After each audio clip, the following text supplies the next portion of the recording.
Right now, 63% of Americans cannot cover a $500 emergency without going into debt.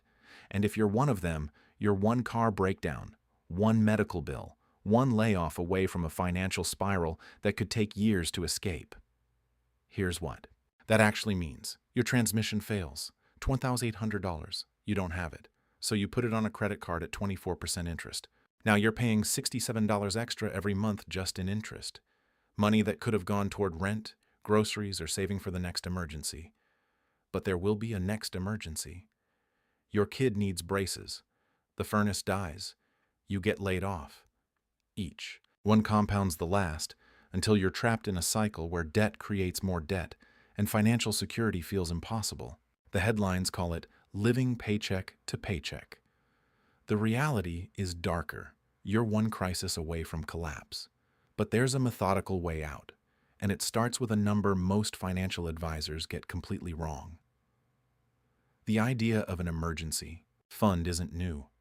It emerged during the Great Depression when massive bank failures taught an entire generation that cash on hand was the only real safety net. By the 1990s, financial planners standardized the advice, save 3 to 6 months of expenses. The problem? They were talking to middle-class families with stable jobs, pensions, and affordable housing. In 2025, that profile describes almost nobody. The median rent has increased 31% since 2019. Health insurance deductibles average $1,735 for individuals. Gig economy workers, now 36% of the workforce, have zero income predictability. Yet the advice stayed frozen in 1995, while the financial landscape transformed into something far more volatile. So the 3-month rule became a trap. Too big to achieve, too small to actually protect you. Here's how an emergency fund actually works as a financial circuit breaker. Think of your finances like a house with a fragile electrical system. Every unexpected expense is a power surge. Without a breaker, that surge fries the whole system.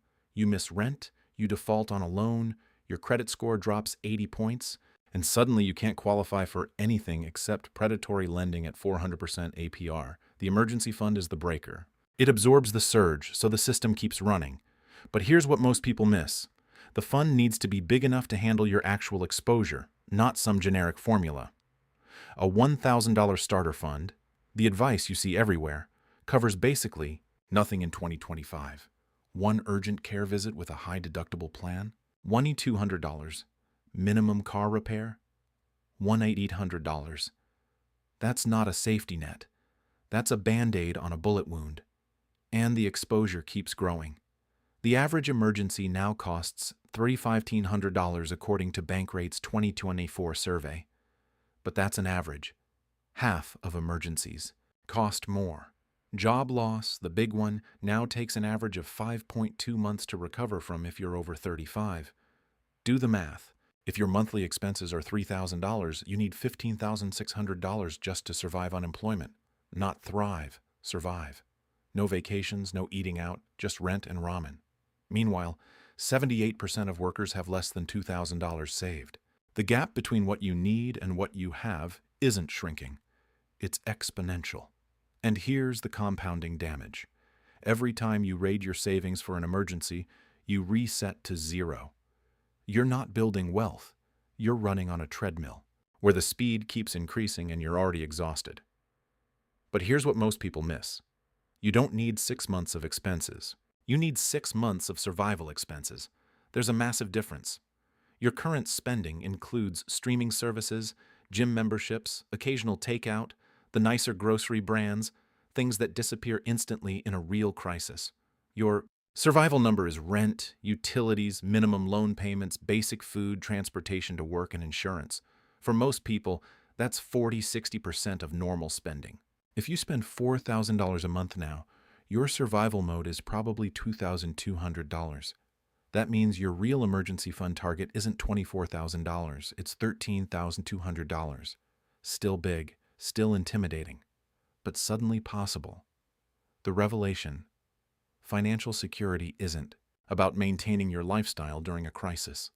It's about buying yourself time to fix the crisis without going into debt.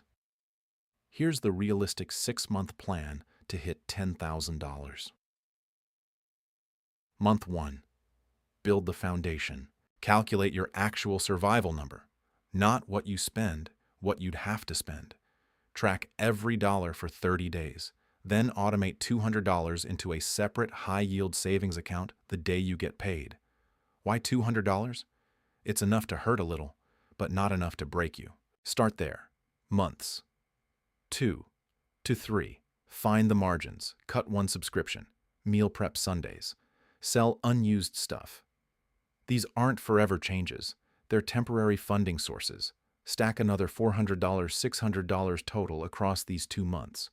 You're now at $1,000 months. 4 to 5. Increase the automation. Every raise, every tax refund, every unexpected $50 goes into the fund. Treat it like a bill you can't skip. Add $1,500 per month if possible through side gigs, overtime, aggressive cutting.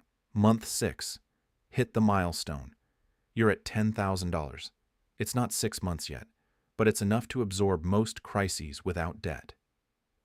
The next recession isn't a question of if, it's when. And when it comes, the people with emergency funds won't just survive. They'll have options. They'll negotiate from a position of strength, not desperation. They'll avoid the debt traps that turn a 6-month crisis into a 6-year recovery. Right now, you're building more than savings. You're building the gap between I have no choice and I can handle this. Because the real emergency isn't the car breaking down or the furnace dying. The real emergency is being powerless when it happens. You don't have to be.